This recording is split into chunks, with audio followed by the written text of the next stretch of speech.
buscar en nuestras Biblias en 1 Corintios y vamos a ver el capítulo 4. Primera de Corintios, capítulo 4. Vamos a leer los versos del 1 al 5.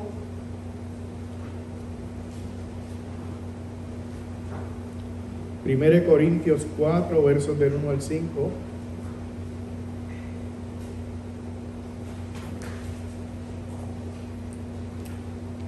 Amén.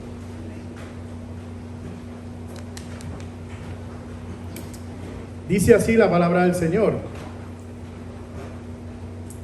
Así pues, ténganos los hombres por servidores de Cristo y administradores de los misterios de Dios. Ahora bien, se requiere que los administradores, que cada uno sea hallado fiel. Yo en muy poco tengo que ser juzgado por vosotros o por tribunal humano, y ni aun yo me juzgo a mí mismo. Porque aunque de nada tengo mala conciencia, no por eso soy justificado, pero el que me juzga es el Señor.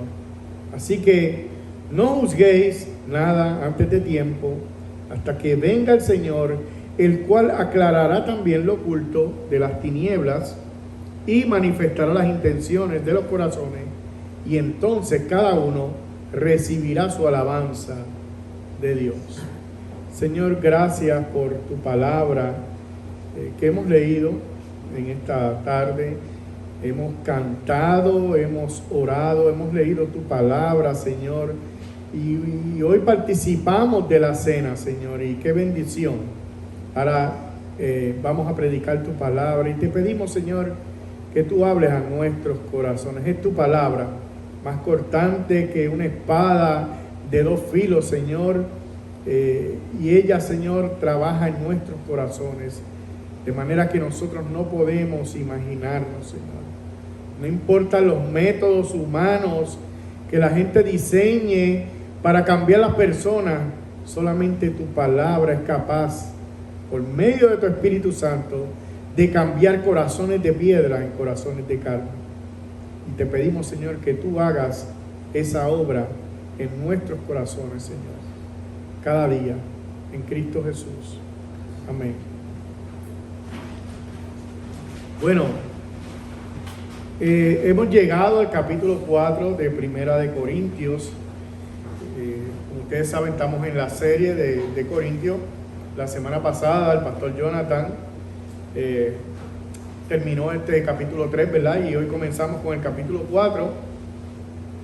Y solamente a manera de resumen, para los que posiblemente no hayan estado, Pablo le está escribiendo a esta iglesia que tenía muchos problemas, y el mayor problema que estaba enfrentando esta iglesia era que estaban divididos internamente. Había una división dentro de la iglesia, habían diferentes grupos dentro de la congregación.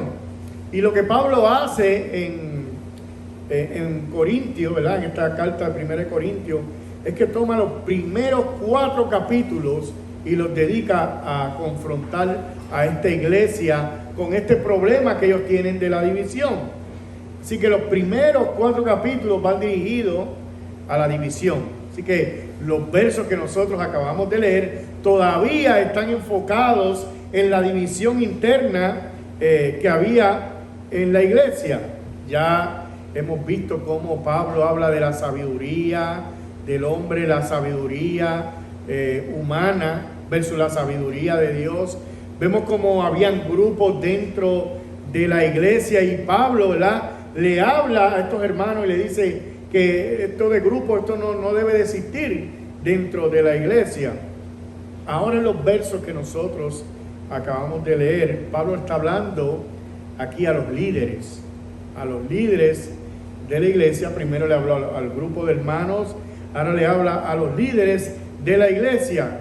Y es que a veces muchos líderes en la iglesia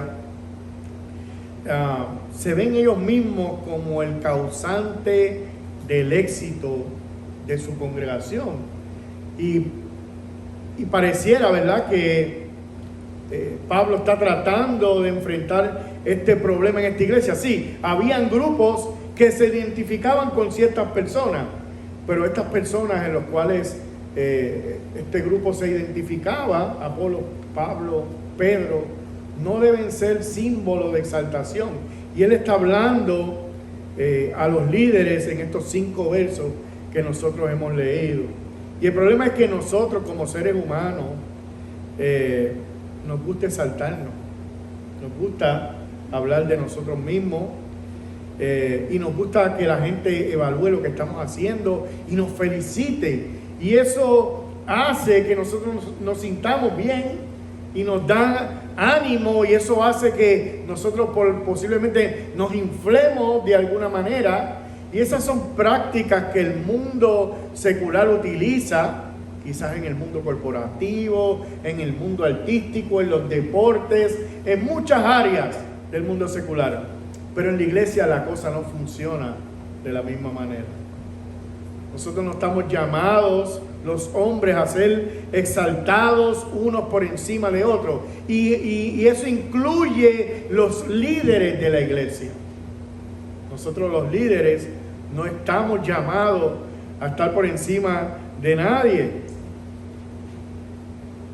Y el problema es que hoy en día nosotros como seres humanos y que vivimos en este mundo, le hacemos posiblemente ver a los líderes que son exitosos, quizás por lo grande que es su iglesia, porque esta persona ha predicado en tantas conferencias, porque ha escrito tantos libros, o porque hizo un video y se fue viral, como dicen hoy en día, y la fama llega a esta persona cristiana, a estos pastores, a estos ministros, y esto podría contaminarlos en cierta manera.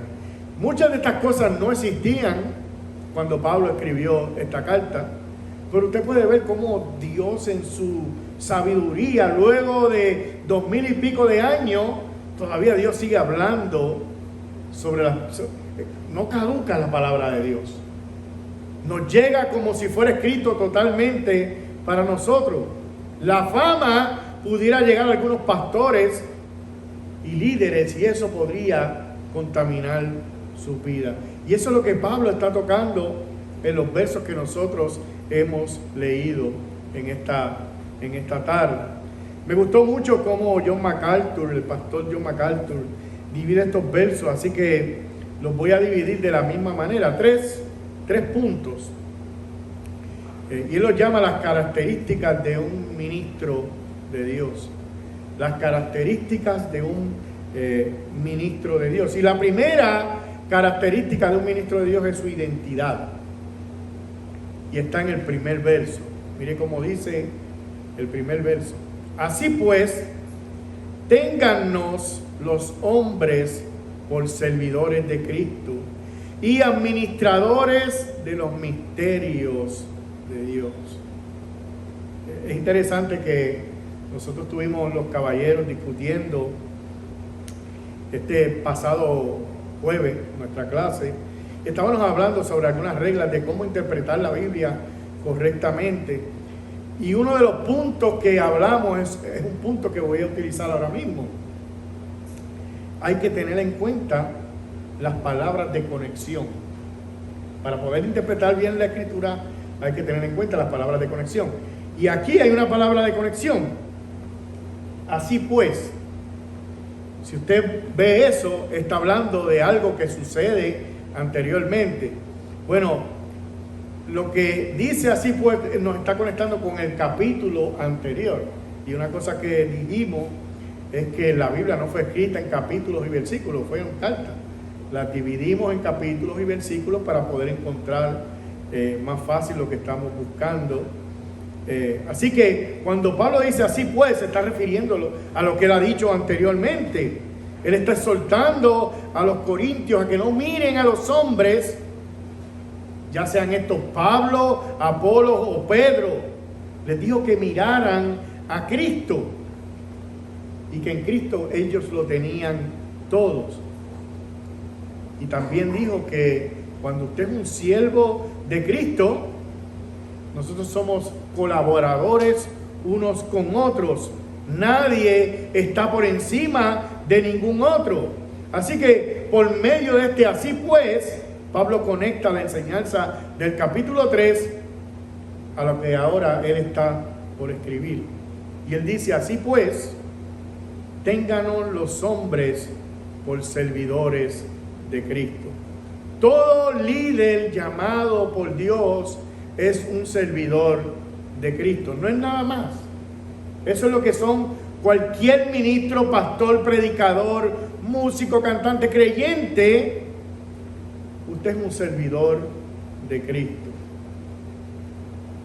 Y aquí vamos a utilizar otras reglas que discutimos el jueves en la clase, ¿verdad?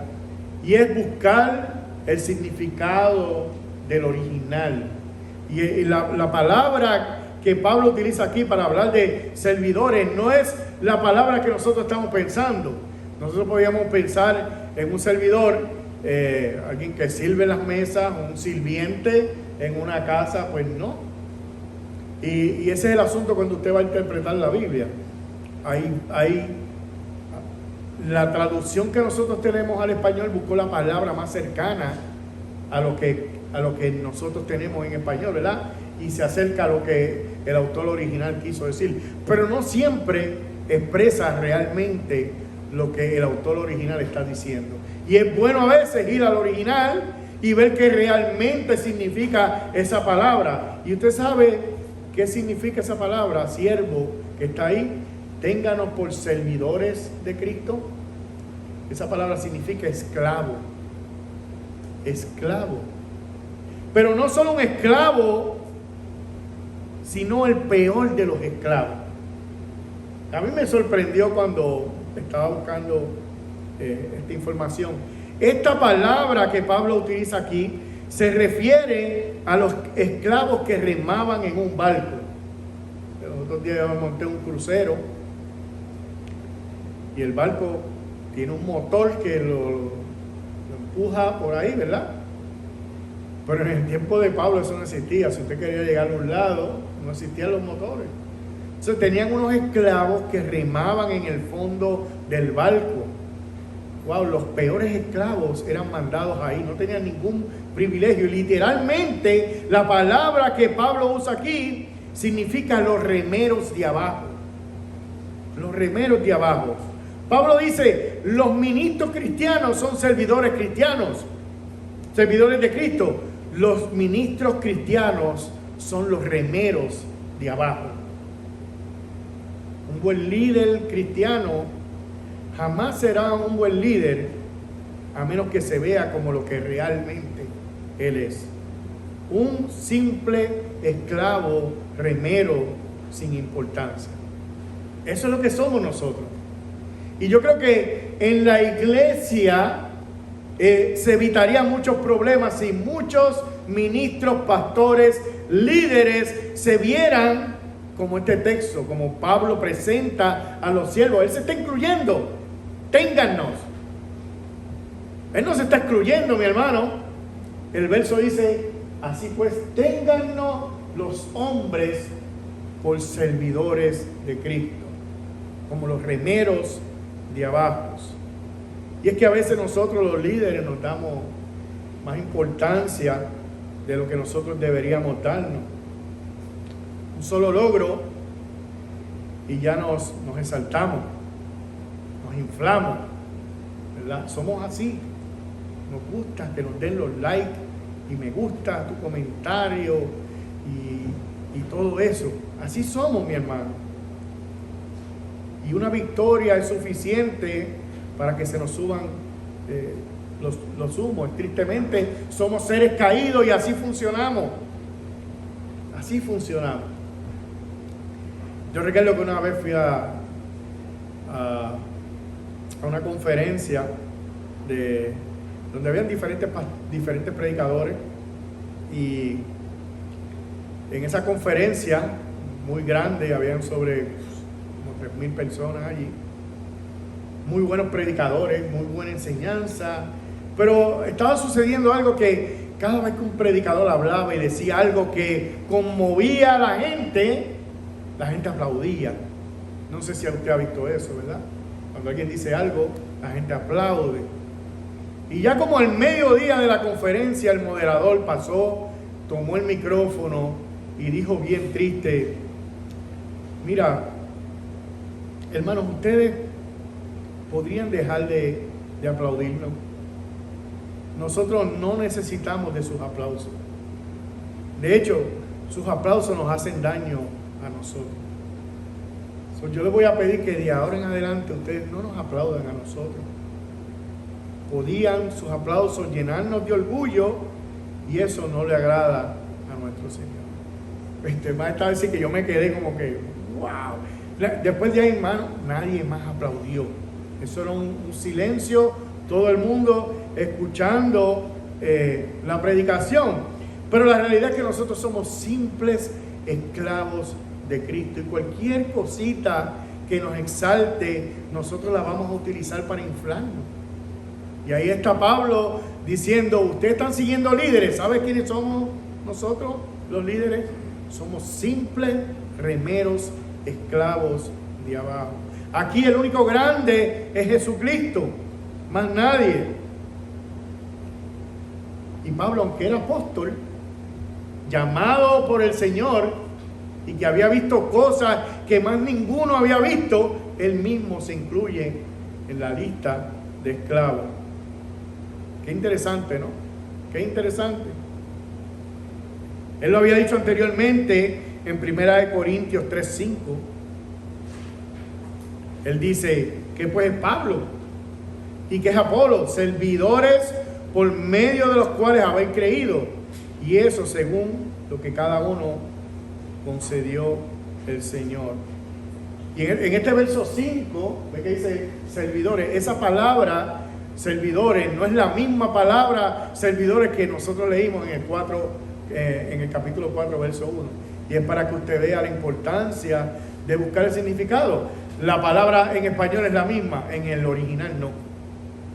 La palabra aquí que habla de servidores es la palabra que se utiliza para diáconos, servidores en la iglesia.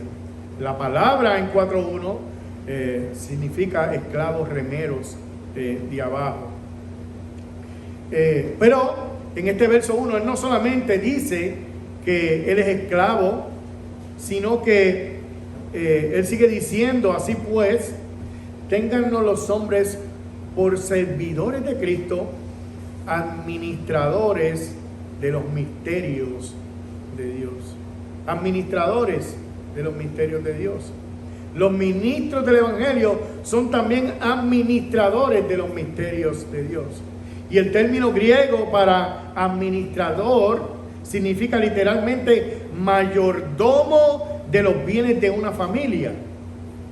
Una persona que tiene completo control sobre la casa de una casa familiar. El mayordomo, la casa no es de él, él es el dueño, sino que él supervisa la propiedad, o los campos, o lo que esa persona pues tenga, ¿verdad? Los alimentos, los siervos, todo eso él lo supervisa, es un mayordomo, pero las cosas no son de él. Y nada de lo que nosotros administramos es de nosotros tampoco. Nada me pertenece a mí, nada le pertenece a ningún ministro. La iglesia no es mía, la iglesia es del Señor. Los ministros somos administradores. Administradores.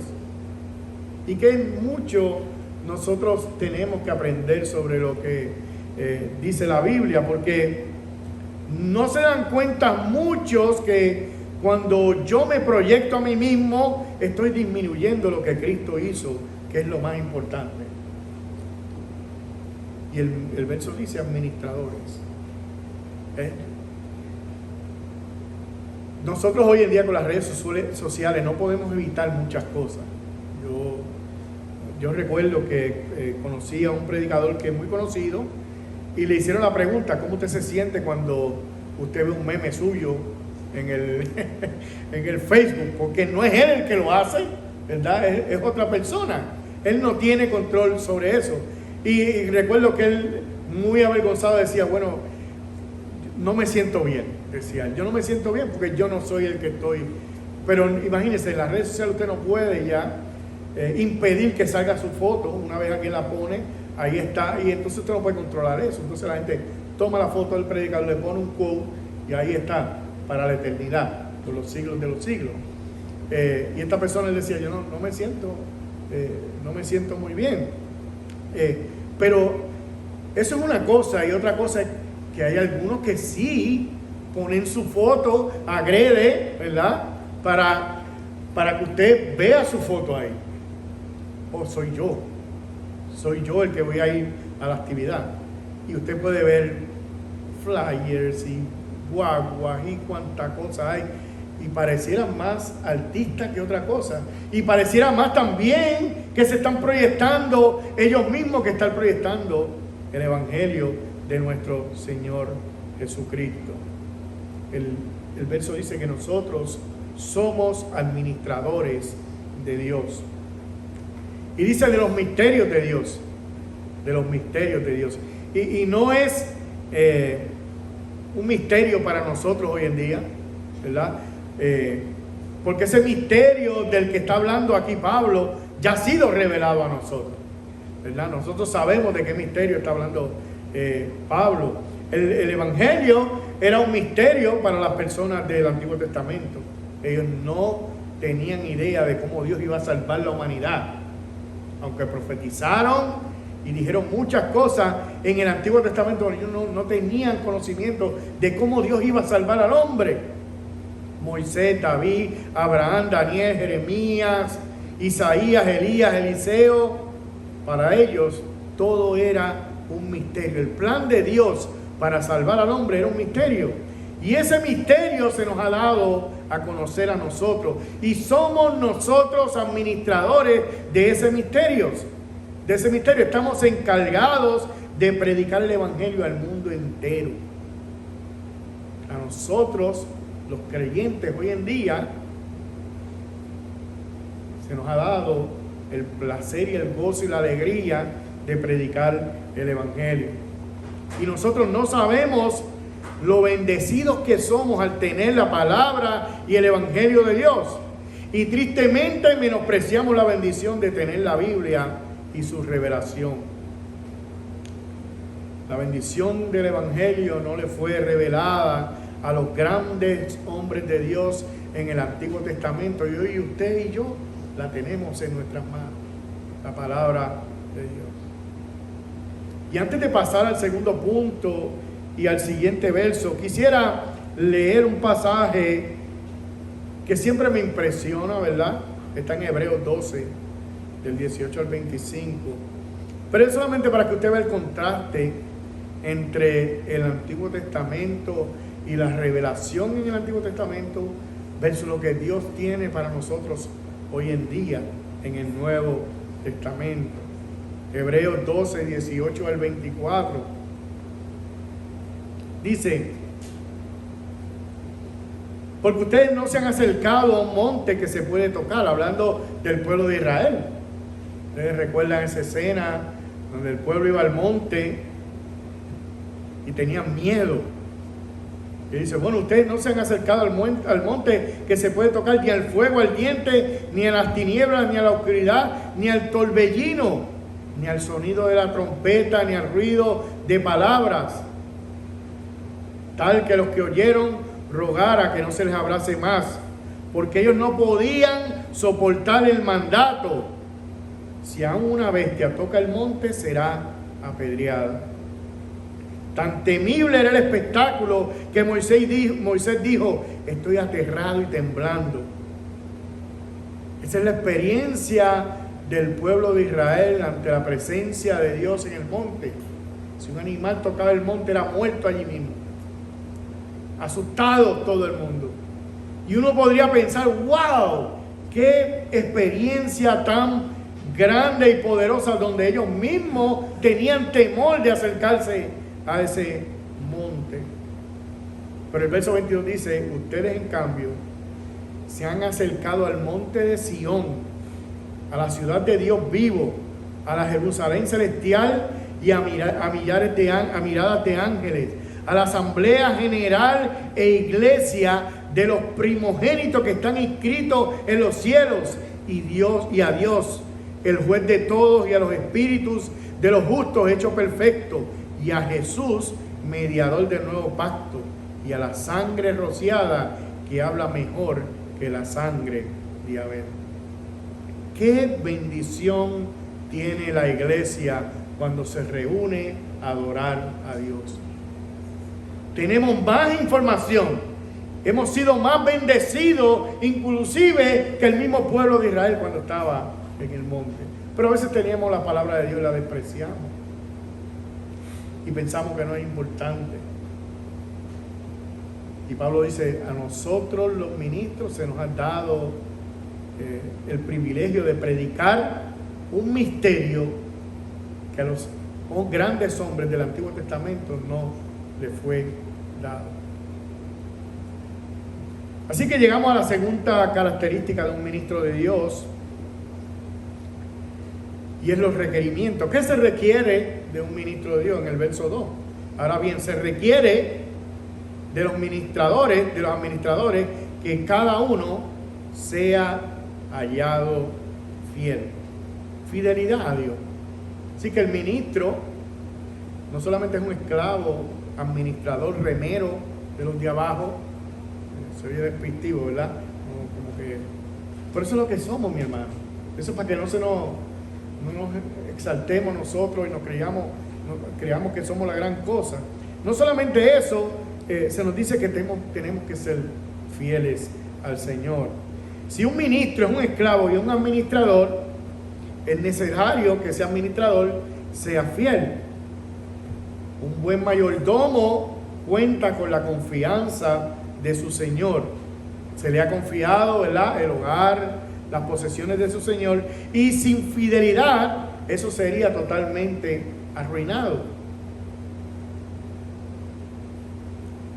Y es interesante porque Dios no quiere que el administrador sea brillante, ingenioso, creativo, popular, que la gente lo conozca, que tenga gracia. No, Dios no quiere nada de eso. Dios puede usar las personas a pesar de no tener nada de eso. Pero Dios no va a usar a nadie que sea infiel. ¿Usted ve la diferencia? Usted puede que no tenga carisma. Ay, yo no tengo carisma. Si usted se va al llamado de Moisés, no podía ni hablar. Y uno podría decir, ¿verdad?, porque Dios escogió un hombre que hasta tartamudo era. Porque Dios puede usar el que sea. Y no necesita de tu habilidad para utilizarte. Ahora, tú tienes que ser fiel. Si tú eres infiel, Dios no te va a utilizar. Un mayordomo infiel no puede ser usado por Dios. Dice un comentario: Dios nos proporciona su palabra, su espíritu, sus dones y su poder. Todo lo que el ministro puede aportar es su fidelidad en usar dichos recursos.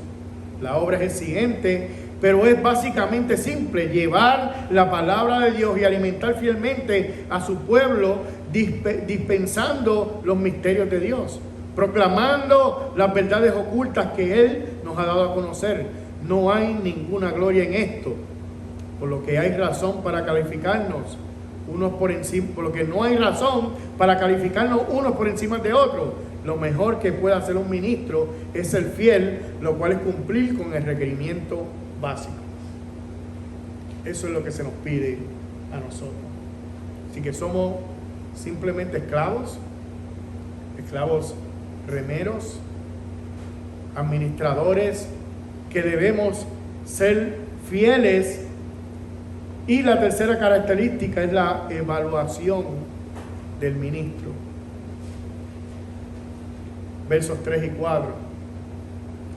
A mí, en lo personal, no me importa si usted es un tribunal de justicia. Ay, estoy leyendo de la traducción al lenguaje actual. Quiero leer esa después. Yo en muy poco, esa es Reina Valera. Yo en muy poco tengo que ser juzgado por vosotros o por un tribunal humano y ni aún yo me juzgo a mí mismo. 4. Porque aunque de nada tengo mala conciencia, no por eso soy justificado, pero el que me juzga es el Señor. Y cuando yo leí esos versos me quedé quizás como usted, yo no sé qué significa eso que dice ahí. Y entonces busqué varias versiones de la Biblia y creo que la traducción en lenguaje actual nos aclara un poco. Yo voy a tratar de explicarlo un poco mejor. Dice Pablo, los mismos versos, traducción en lenguaje actual, dice: a mí, en lo personal, no me importa si ustedes o un tribunal de justicia de este mundo se ponen a averiguar si hago bien o mal. Ni siquiera me juzgo a mí mismo, dice él. Y aunque no recuerdo haber hecho nada malo, eso no significa que yo esté del todo libre de culpa. Pero el único que tiene derecho a juzgarme es Dios.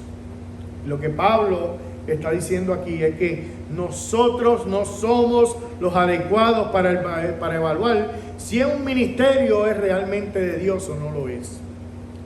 Y esto puede sonar contradictorio porque nosotros hemos hablado aquí muchas veces de diferenciar lo que es la verdad de la mentira y de un ministerio falso sobre un ministerio verdadero.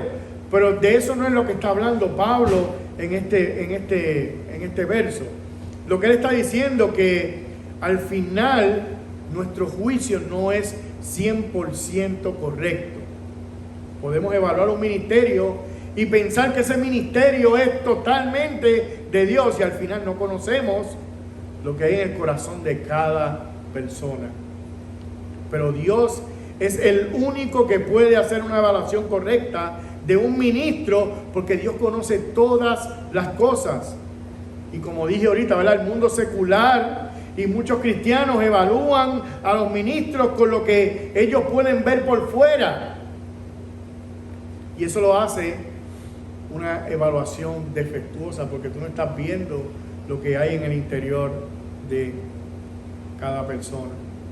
Tristemente, hemos visto cómo hombres de Dios con grandes ministerios, luego de morir, salen a la luz muchas cosas ocultas para vergüenza del mundo cristiano y del evangelio. Así que solamente Dios es quien sabe si un ministerio es totalmente real o no lo es.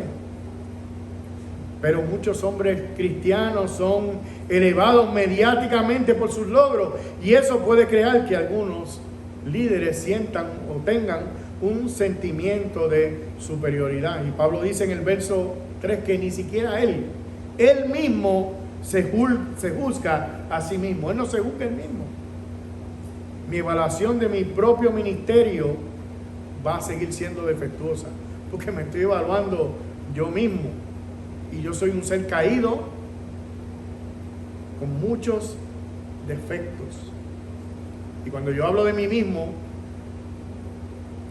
yo no voy a hablar mal de mí mismo. Usted no habla mal de usted mismo. Usted puede ver 20,000 defectos en los demás, pero usted no se ve usted es perfecto, ¿verdad? Cuando usted se evalúa usted mismo, usted está bien.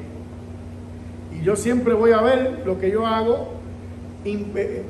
No voy a tener parcialidad, voy a estar inclinado a ver las cosas que yo hago de una manera que me ayudan a mí, ¿ok? Así que el único juicio verdadero sobre lo que yo hago lo tiene Dios. Eso es lo que está diciendo Pablo aquí. Así que nosotros tenemos que tener cuidado tanto de las críticas que hacemos a ministros como de los halagos que le hacemos a los ministros, y tenemos que tener mucho cuidado con ambas. Recuerde el contexto de este texto. Estamos hablando de la división dentro de la iglesia, y ahora Pablo está diciendo a estos hermanos, ¿verdad? Que estaban en un grupo con Apolo, otros con Pedro y otros con Pablo. Algunos estaban pensando, bueno, lo que pasa es que este predica mejor, este fundó la iglesia, este caminó con Jesús. Y lo que Pablo está diciendo aquí es, mira, el único juicio verdadero al final de cada ministerio es el de Dios.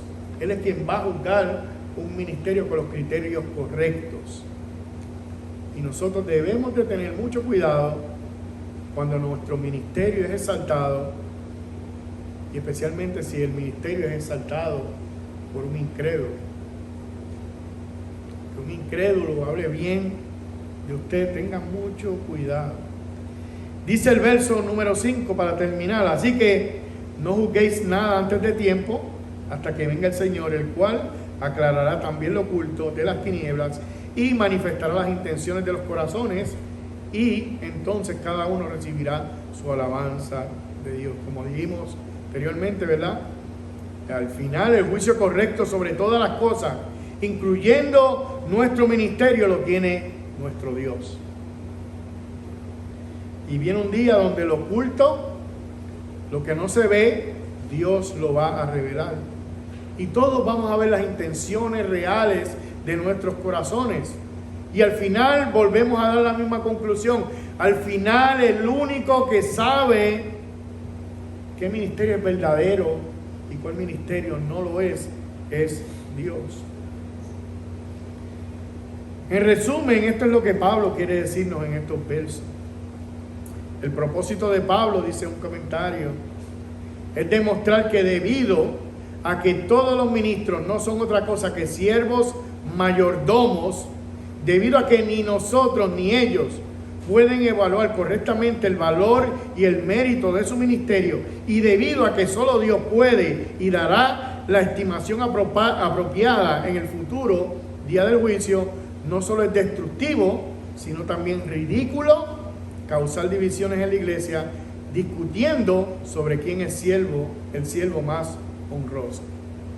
Es una tontería lo que estaban haciendo los corintios, haciendo grupitos y discutiendo por ministerios que ellos realmente no tenían toda la capacidad de juzgar a cada uno de ellos.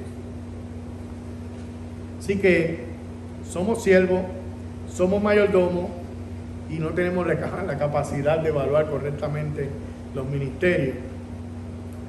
Entonces es incorrecto decir, este ministerio es mejor, o tomar partida con un ministerio o con otro, que era lo que estaban haciendo los corintios dentro de la misma iglesia. Nosotros no estamos llamados a competir entre nosotros mismos. En la iglesia no debe de haber concursos de popularidad, no debe de existir eso. Eso puede existir en el mundo secular, y el mundo secular tiene sus criterios para juzgar a sus líderes, pero la iglesia de Dios no funciona de la misma manera. Y el problema en la iglesia de los corintios es que estaban trayendo sus métodos humanos para juzgar a sus líderes. Y hoy en día nosotros hacemos las mismas cosas. Venimos a la iglesia y nos convertimos en jueces de todo lo que se hace y tomamos bandos. Yo estoy aquí, aquel está allá. Nosotros predicamos totalmente en contra de cosas como esas. Y lo que yo estoy diciendo hoy, yo no me lo estoy inventando. Nosotros llegamos al capítulo 4, versos del 1 al 5, y eso es lo que dice ahí. Es interesante, ¿verdad? Me encanta. Yo sé que Ramón a veces me lo repite mucho, pero a mí me encanta la predicación expositiva, verso por verso, porque vemos lo que Dios quiere hablarle a la iglesia, lo que Dios dijo en otra ocasión, lo que Dios nos está diciendo a nosotros hoy en día.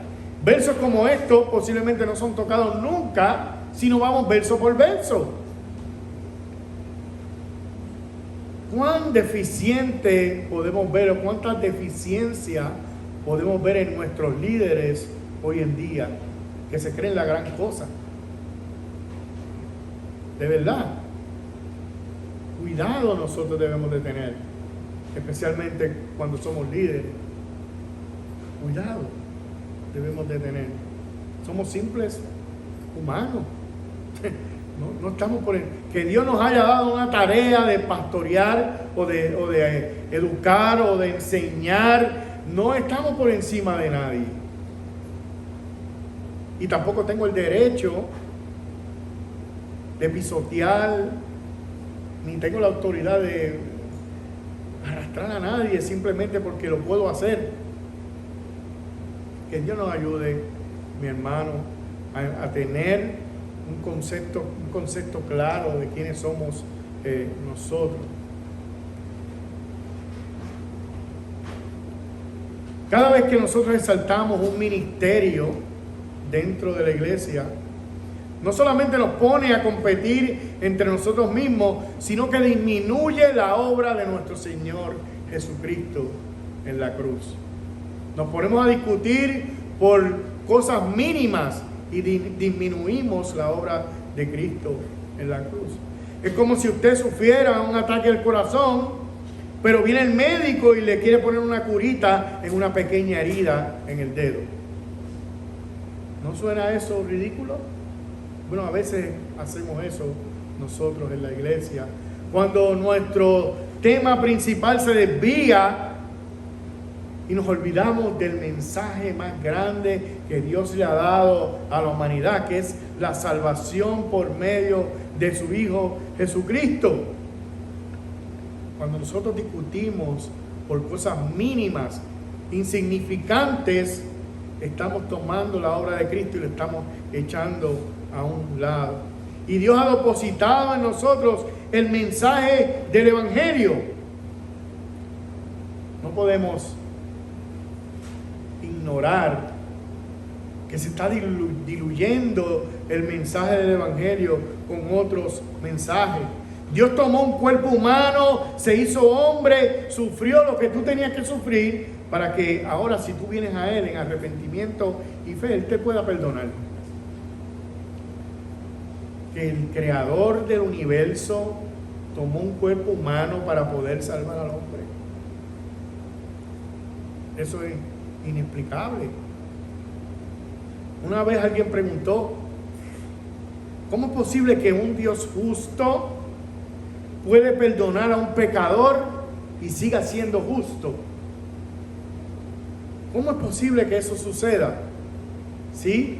Si un Dios justo o alguien justo perdona a un pecador sin darle su merecido, es injusto.